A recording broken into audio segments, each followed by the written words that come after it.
Yes, I was going to say I have some slides prepared, so I will pull those Perfect. up.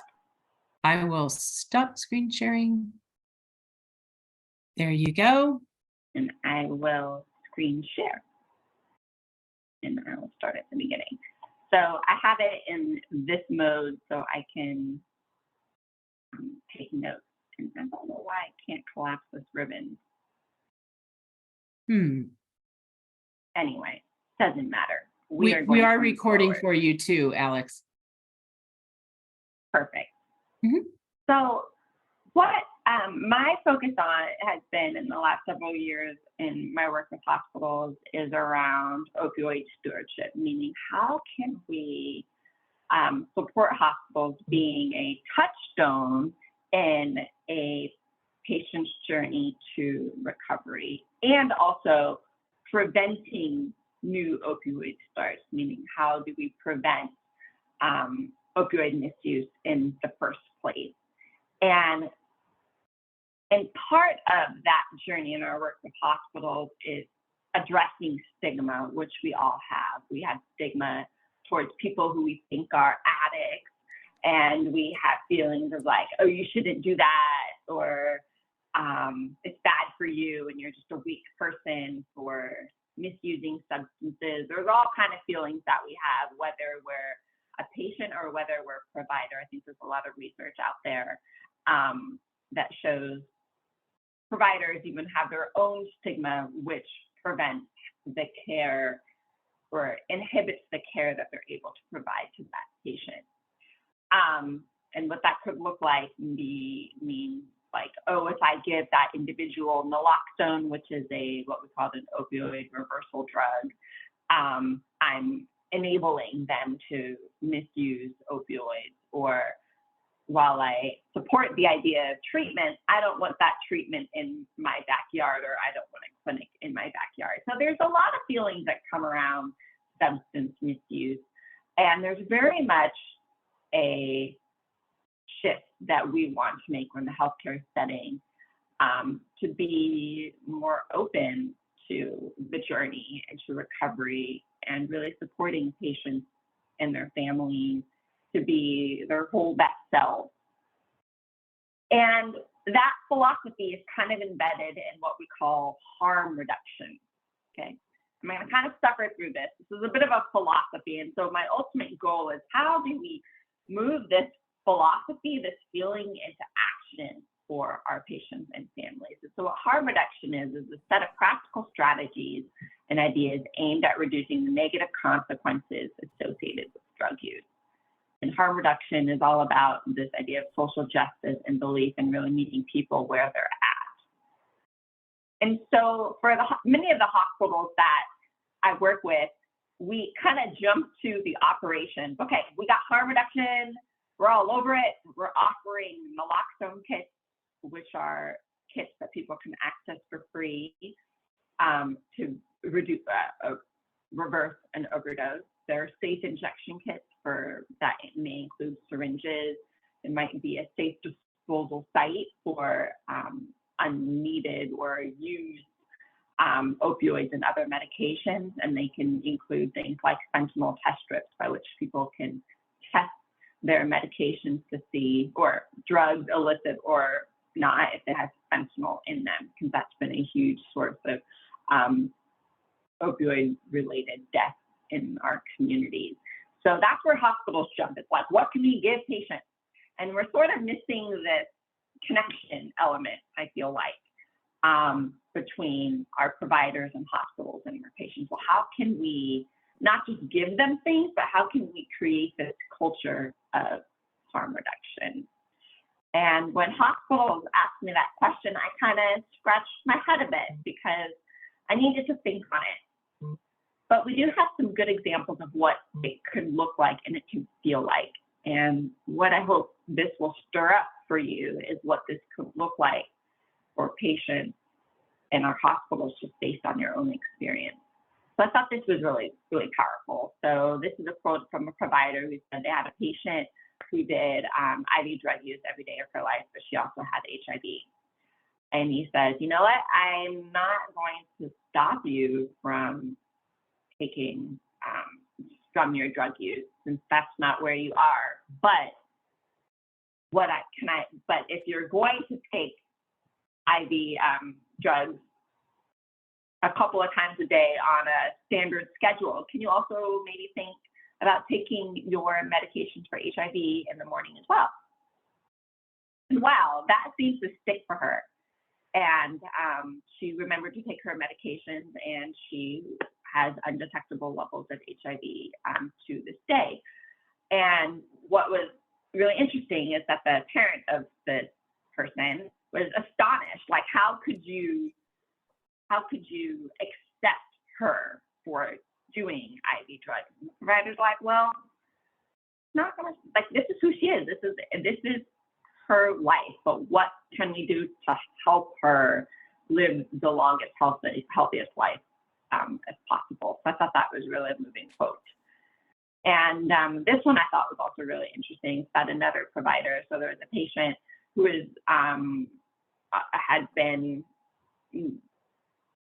had stopped using drugs for the past 6 months, and they had a moment where they did.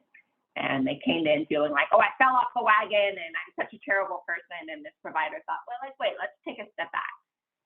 You didn't have any negative consequences for last night. You came in today to seek help. Those are really positive things. Let's turn this conversation around and really just appreciate that you're working back towards the healthiest person that you want to be.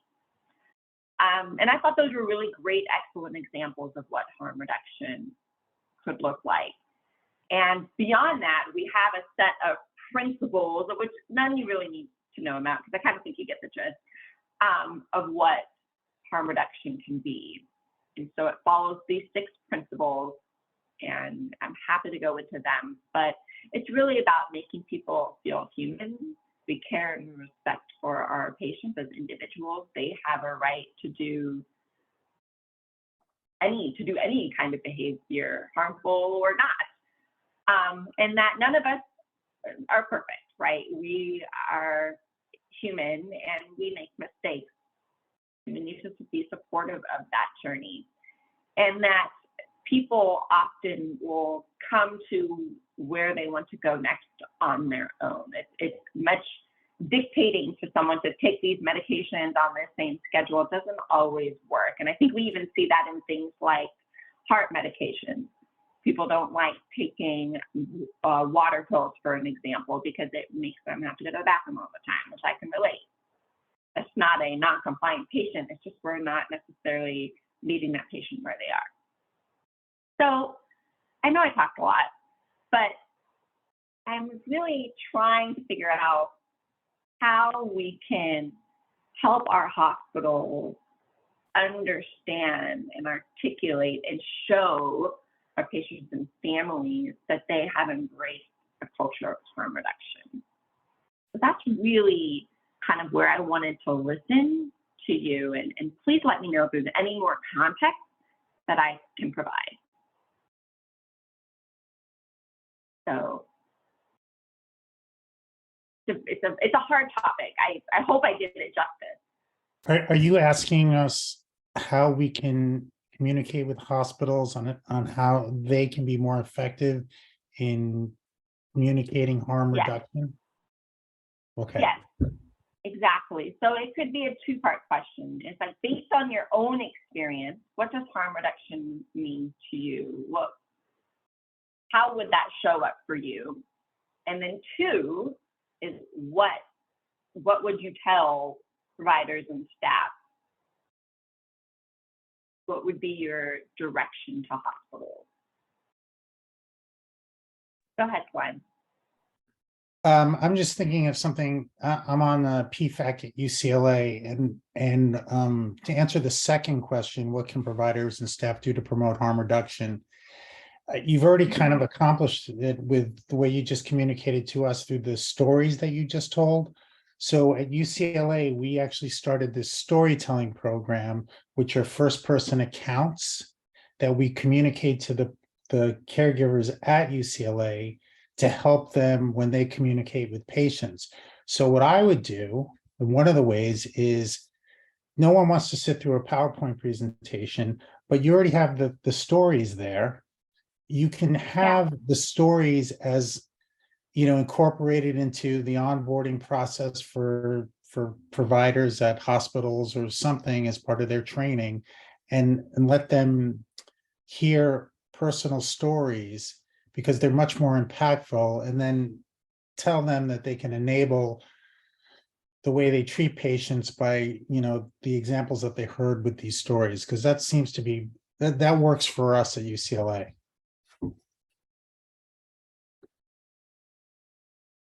That's wonderful, Glenn. Thank you so much. And I know you have such experience with storytelling, so thank you. Good afternoon. This is Sandra again. I do have a suggestion, and it's one at my foundation. One of the 3 pillars that my foundation, which is the Chalmers MediHealth Foundation, is built on, and that's patient education. It's education, empowerment, and engagement. So everything centers around that educational piece. So you have to be able to explain, well, not even so much explain, but you have to be able to educate the patient onto the risk and the risk and the cons, the pros, I should say, in reference to what's going on with their healthcare. You have to educate them at the level that they're at, because not all patients are at the same level. So we work more closely with the underserved, the marginalized, and the disabled. Well, they have a totally different educational experience and understanding of the education system than, say, someone that's coming in with the 4-year degree or higher. So you have to educate the patient, but you have to break it down into silos where you are making sure that that patient population that you're speaking to is understanding what you're saying to them. If not, it's all lost. I appreciate that. And then in the spirit of harm reduction, I think you said suggesting that we both educate on the risk and benefits and treatment options, or I think I'm just trying to understand more about what education looks like through this lens. When it comes down to patient safety, you want to educate the patient on exactly what patient safety is. You want to explain to them, this is what patient safety is. This is what it looks like. This is, some of the benefits of you understanding what patient safety is. And here are some of the risks of you understanding what patient safety is, so that when they're faced with it, they understand what they're looking at. They're not just, seeing things through a very cloudy and murked up lens. They're seeing things for exactly what it is. Is this something safe for me? Is it something, if you're a caregiver, is this something safe for the patient that you're taking care of? Once again, it needs to be broken down though into a level that all understand. But that's what I'm talking about when it comes to patient safety, is explaining to the patient, caregiver, family, whoever is in that patient's life, exactly what it is when you say patient safety. What is that?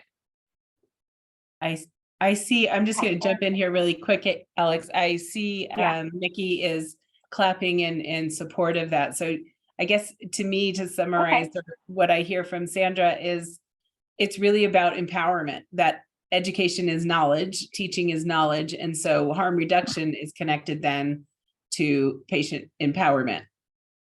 In my mind, that's what I got out of that anyway. That is exactly correct, Libby. You are exactly correct. That empowerment and that engagement and that education all work together, but the education is the primary force factor. Thank you so much for that. Thank you. I underlined those. So I think I saw Barbara have her hand raised next. So, perfect. I also applaud what has been said before and support it. And I want to shift perspective a little bit. I think we tend to think of the patient in isolation and the doctor in isolation, but they are both surrounded by a social network. And I think when you activate that social network, you're bringing more attachment and power and connected resources to bear on the situation. So when I think about the doctor, if it is a doctor, and how do you get that doctor's mind right, when it comes to substance use? Who does that doctor talk to? Are there peer programs? I mean, Glenn spoke about patient stories, but I think there's great power in peers educating peers. So if there is a group of clinicians who are known to be superstars, when it comes to harm reduction, and who really understand what it means to be where the patient is at, you could start to form clusters of people who influence people who influence people. On the clinician side, and on the patient side, the person who has the most influence over a patient is that patient's family, and that family is however they define family. And I think to exclude them is to exclude the most powerful lever for change. So to the point about education, which I totally applaud, I think the education also has to include whoever is included in the patient's social network in their life. So I'm kind of like stretching the boundaries, beyond just provider and patient, and using all the forces at play for positive outcome. Yeah. I really appreciate that, what you're saying, because I think that's also, there's a shift to how we wish to describe opioid misuse in our hospitals and in the healthcare setting.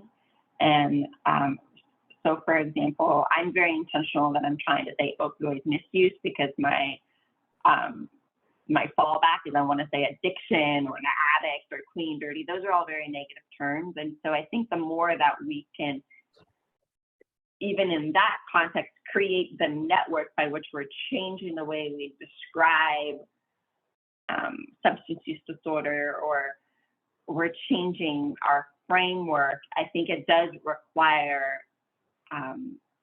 collaboration with a group of people who are of the same mindset. They're kind of learning together, and we're influencing each other. So I love how you even took that a step further. So thank you for that. Beverly. I agree with what everyone has said, but I want to take another step back, because as usual, Libby can tell you there's always a situation. When we say, take everybody into this whole conversation, what I'm seeing is there are some people you can take the horse to water, but you can't make them drink. And a lot of them know that they're doing drugs. And they're doing drugs because of whatever reason, and they feel that they have a really good reason. And whether you talk to the family, whether you talk to the friends, unless you can break it down and not use the term opioid, but say, I understand, and I'm the question person. I understand you came in here because you were close to an overdose, or you overdosed, or something happened, the situation, and it's because you snorted coke, or because you did whatever. Do you understand what that did to your body? Do you know what that means when you're taking that plus what we have prescribed? And so it has to not only be clear, but it has to be to the point where they actually understand that damage is being done. Because if they don't see damage being done, because there may be a question, how did it make you feel? Do you understand that you may not have felt like you were having a heart attack, but we brought you here in a coma? And that coma was caused by. And the reason I'm telling you this story is because I know a 30-something-year-old that thought she had a heart attack, They took her in, they had to put her in a coma. She had been doing coke and she had heart problems, but her family never knew that she had heart failure. Only her friends knew she had been doing coke, but she had never told anyone she had heart failure. And she was doing coke. Now she could afford to buy coke, but she would not buy her medicine because the coke was given to her by her friend. So it has to be clear somehow, and I know it's going to take time, but it has to be clear the right questions to ask. Do you understand what has happened here? So that they're clear. She had no idea that she was near death when they brought her in, that they brought her in, put her in a coma to save her life. So it not only has to be clear, but it has to be brought right down to the level where they understand it. And I think other people have said that, but I want to reinforce that has got to be said. If you continue this way, these are the things that can happen. These are some of the things, the ways you will feel or not feel. It will happen all of the time. What are you willing to do to make a change? How important is it to you that this doesn't happen to you again? What do we need to do to make sure we don't meet back here in this same space?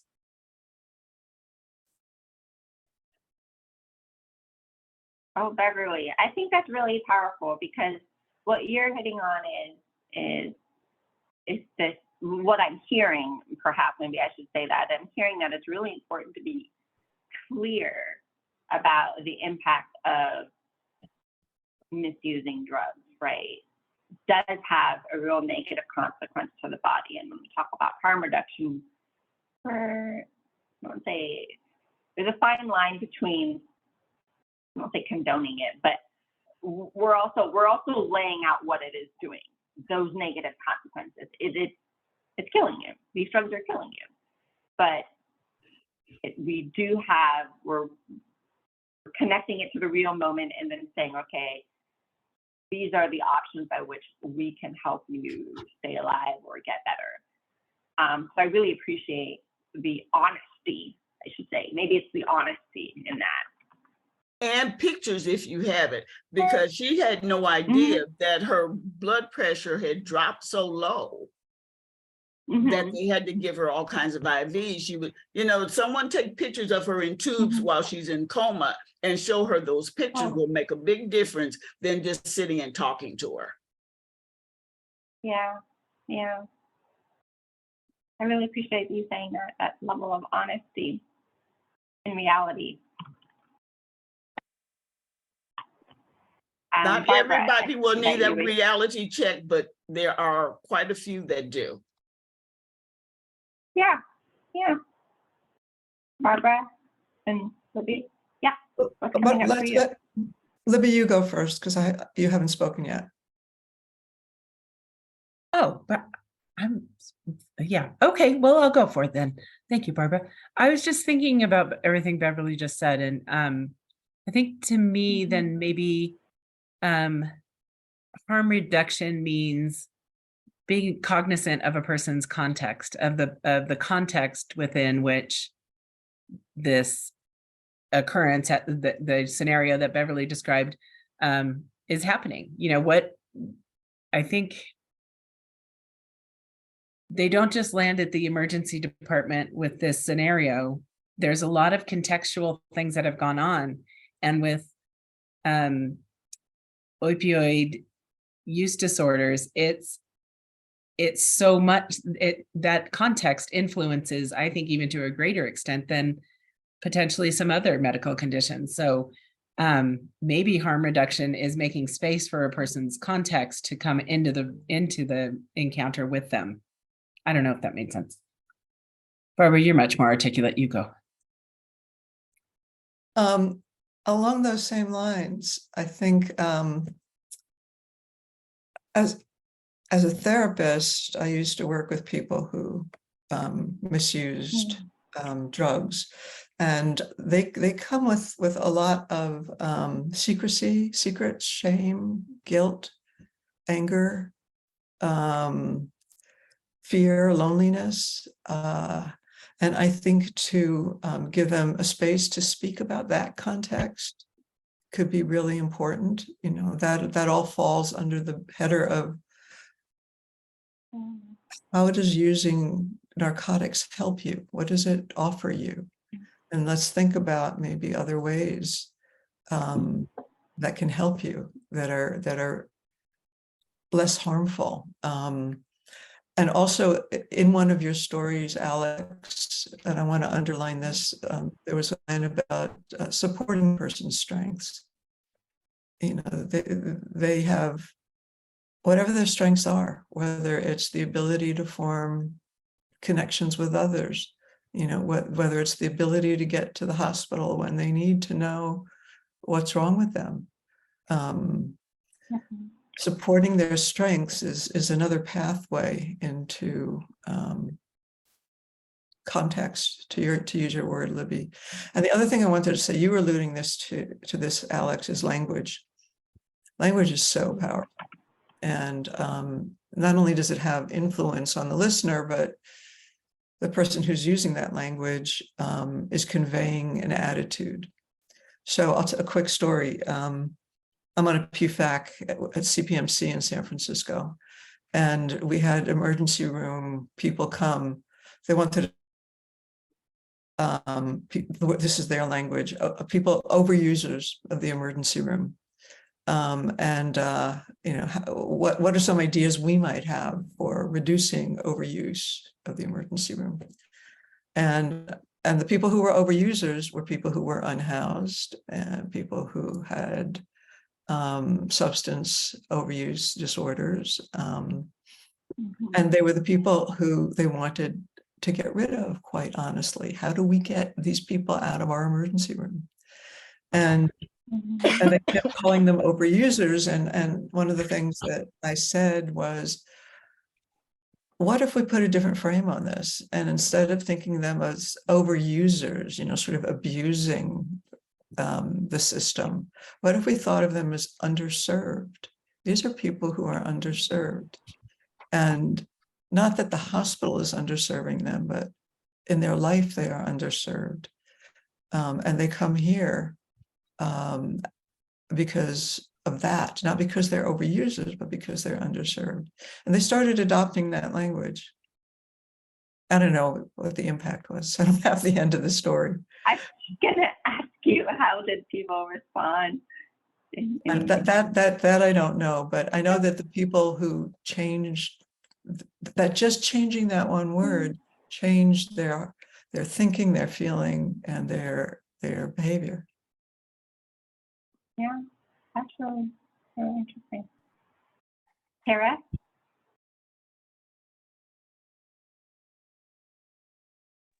And baby? Hey, can y'all hear me okay? Yep. Okay, I was going to say that in a lot of the teaching and training that I do with addicts and people who overuse is goal setting. They have to set some kind of goal of what they want in their life. And until you can get them to understand, you know, what that goal is, what that priority is, you know, it's kind of one of those things you're not going to get anywhere. So that's my main thing, is goal setting. I think that's really, yeah. And I think the goal is going to be very individualized.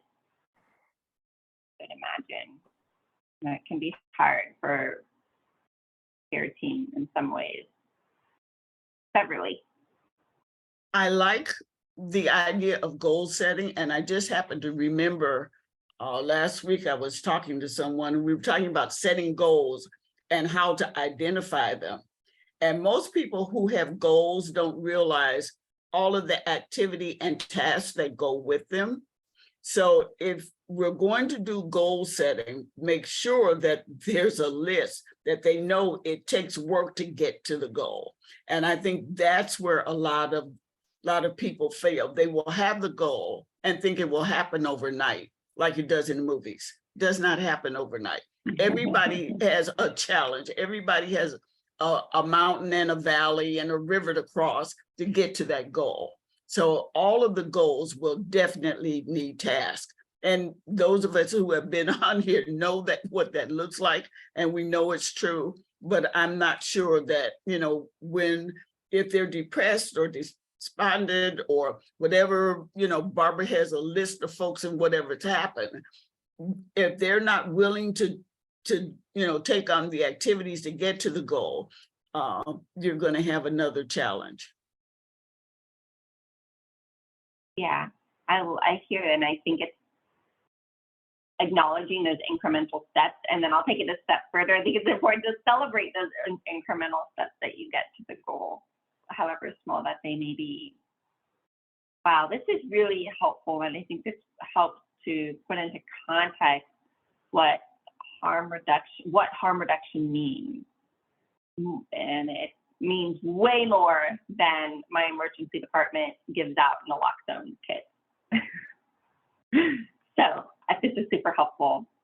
I know that Libby wanted to have some more that she wanted to share, so I just wanted to pause here and see if there are any last comments or thoughts. Oh, looks like we got one from Linda. Mm-hmm. Goal setting and attaining in reality is sometimes 2 steps forward and 1 step back. Yes, I know this. I'm in training right now, so yes. And Alex, I just want to chime in on one other thing about what Barb was saying about language.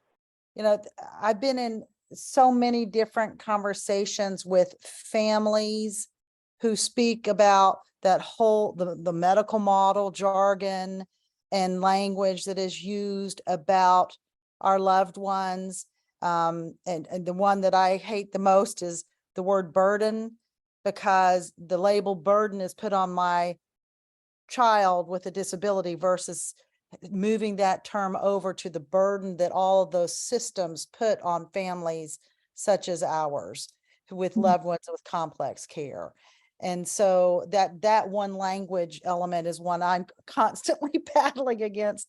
But the language piece is so important. When you come from a strength-based perspective, when you use honoring and respectful language, not the language that is used internally on the medical side, that really speaks in diminishing ways about patients and those who may be, are involved in any kind of substance use activity. So I really appreciated Barb you saying that and reminding us of that. Yeah, no, absolutely.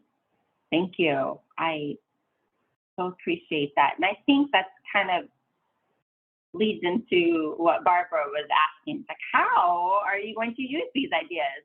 And so I think I have a couple of ideas. I think one would be to create something, but in my work, and particularly around what we call the opioid management hospital self-assessment, I have some references to harm reduction, and they're kind of broad, and they're really focused on what hospitals can do. And I mean, do meaning give kits and what have you. But I think there's more that I can embed into that relate to this. And I think that's where we're really going, is this idea of harm reduction, particularly as it relates to the opioid epidemic. Done a really fantastic job in the hospital and elsewhere in regards to preventing some prescription opioid misuse, but access to narcotics and other drugs is so prolific that we need to acknowledge that the majority of people coming into our hospital, and maybe they're suffering an overdose or something like that, it's not because of the prescription, it's something else. So if we can embrace harm reduction and helping people however they come to us, I think that's going to be the real key in this next phase of the opioid epidemic. So I really want to be able to articulate and help our hospitals understand what that can really look like. And the people that we're talking to live in the quality department and the pharmacy department, and some are at the bedside and some are not. And so I think giving clear examples is helpful. And so for some of the other initiatives that you've worked on, it's about creating those actionable change ideas. So thank you for challenging me about what to do with this information.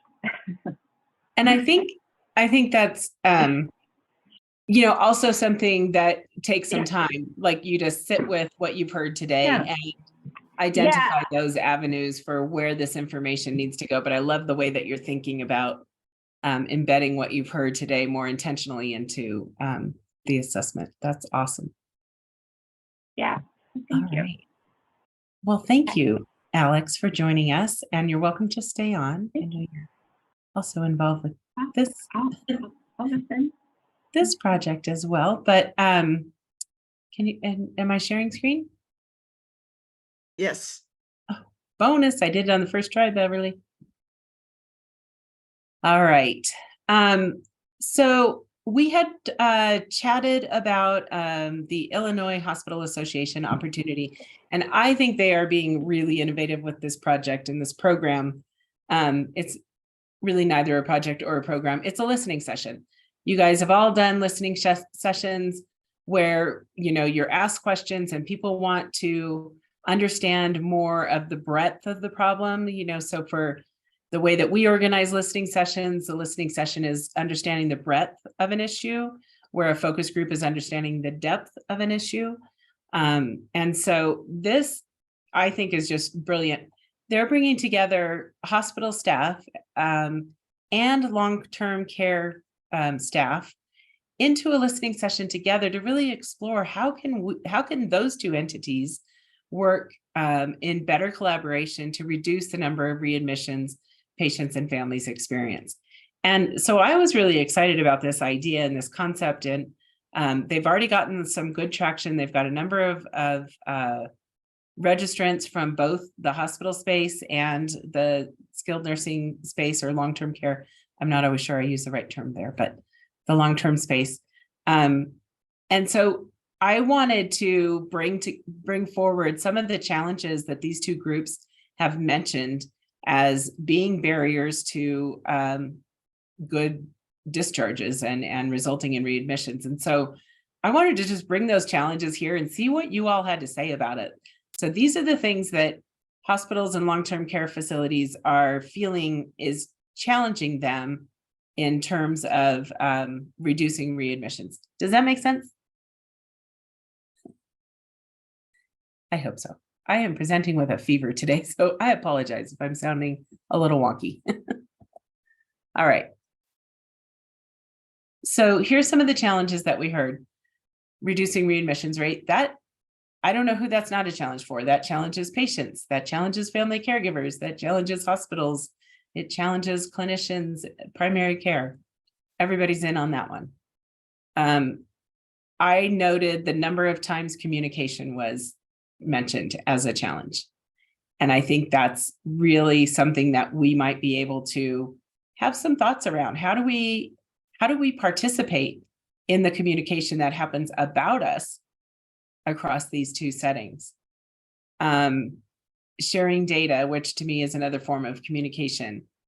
Late day admissions, that's a little bit more of a logistical challenge as well, but I'm going to be quiet and just curious what you all think of these challenges. Do they surprise you? Do you have questions about them? Do you want to understand more? Beverly. Of course, Libby, I have a story. 95 You talk to a lot of people, Beverly.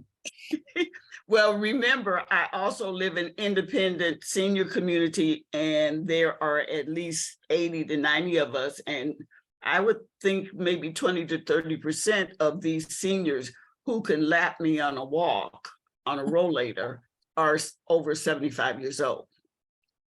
But when they get sick, they get sick. Mm-hmm. And when they get sick, the family takes over. So when you start talking about reducing readmissions and the communication, you're not only talking to that patient in long-term care, but you're talking to the family. And sometimes you will get miscommunication because, and I'm just going to say for me, my family knows what I want, but they may think something is better for me. So who are you going to believe, me or them? Who are you going to talk to? How do you get that whole family dysfunction thing to work for the good of the patient? Sharing data. There are those of us who are independent seniors living independently. We don't tell our family members every time we're sick because we're in a community. So when that person really gets sick and needs to go back to the hospital, when they are discharged, to family members who cannot do the job, who cannot take care of them, then they're going to come back. And I have worked with a woman who kept saying, I'm not going back, I'm not going back. But those of us who were trying to help her without her family could not care for her. And so she had to, eventually go to the hospital and then into long-term care and then in and out of the hospital. So there are so many dynamics with that, just from getting them in and out. By the time you get to the truth and all of the prescriptions and the drugs they've been taking, and when's the last time she saw her doctor, and who can get her to the hospital? Who do you call? Is anybody? There are so many challenges. It would take 2 hours to even have a real conversation about it. So that's the voice from the trenches. Got it. And I hear that a lot from staff members too. It's like when there's conflict between what the patient's saying and wants and what the family is saying and wants, how do we manage that? Thank you. Barbara, yeah, I bet you have some ideas about that. I think Glenn was next. Oh, Go ahead, Barbara. Okay. Yeah, 2 ideas.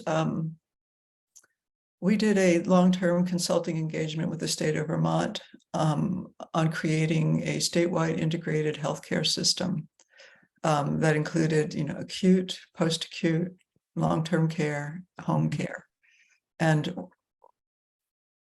one of the biggest issues was defining what does communication mean to each of these entities. What does it mean in terms of language used?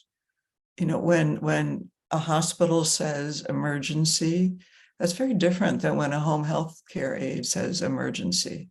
They don't mean the same thing by it. And also the timeliness of communication. How frequently does information get passed back and forth? And also, what are the channels for that communication to get passed back and forth? Particularly in rural areas, there may not be reliable internet connection, so it can't happen over the internet. So then what happens? That was one thing about. Oh, the other thing is, so I think I probably mentioned to you all, so I'm on the board of San Francisco Village, which is an intentional community of older adults. We are now in our 4th year of an arrangement with CPMC's acute care for the elderly ward, and eligible patients, when they are discharged, the hospital pays for a 3-month membership in San Francisco Village, which addresses all the social drivers of health for these people. Because what often pushes readmission are you don't get your medication and you don't show up for your first doctor's appointment. And so San Francisco Village provides volunteers who will drive, who will pick up your medication, get your food, cook you dinner. So community-based organization, and that's what's missing from that wheel that you showed. The community-based organization connections. And it's not enough just to make a referral. You have to make sure the referral happens and that the service is actually delivered to the patient and family. great points. Thank you. Glenn. When I look at this list of challenges, they're pretty much all kind of process issues. And I would think that, and maybe I'm getting off base, but the challenge would be is, are we successful? Are we effectively treating our patients? Are they getting better? I mean, that to me is like the biggest challenge that I would, if I was a hospital, is like, are we effective in what we're doing? But Yeah. actually, I guess if you can reduce readmissions, that kind of that answers a little bit of that question. But everything else on here is process related, which is fine. I get it. And I'm just kind of maybe bringing up a different issue, not related. Well, I think in one way to think about it, the patient is the continuous, the continuity in all of those processes, right? They're the ones that are engaged one way or the other in each of those processes. So I think focusing on the outcomes for that individual does make sense, you know, as a maybe a framework for creating these kinds of connections. Yeah. Thank you. Sandra. Oh, thanks. I had you on, I had it on mute. My thought in reference to this readmission rate and the high, it actually is a geographical thing because some areas have higher readmission rates than other areas.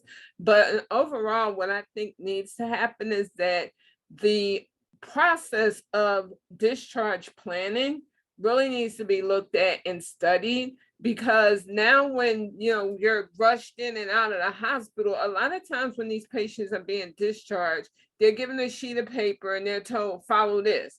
Well, but no information on where to follow it, how to follow it. So if you don't have that information, when a patient goes home and gets sick again, they're not going to know, okay, I can call so-and-so because they'll be able to help me. They're just going to automatically go to the hospital where then they're going to have to be readmitted. So this whole discharge, the whole discharge planning to me actually needs to be reviewed, and it needs to be put together based on, I would say, best practices per region, best practices per hospital. See, what's causing the readmissions. Like really take a look at what's causing the readmissions, and then work it into that discharge planning area. Because discharge planning is not, is really not something that right now could be stated that it's going well, and that's why you have a lot of readmission rates. That's my thoughts. Yeah, thank you, Sandra. And just for a little bit of context as well, this group has worked really hard on a couple of different tools to help that discharge planning process, and be glad to share those afterwards as well. I think we are just at about time, but this has been really helpful in thinking about, again, recentering. First of all, we need to listen to our staff partners and understand from their perspective. And that's what this listening session is really about. But I wanted to come to that activity with some of your thoughts and your priorities for, what these two groups might be thinking about or could be thinking about to help make progress. So I appreciate the conversation greatly.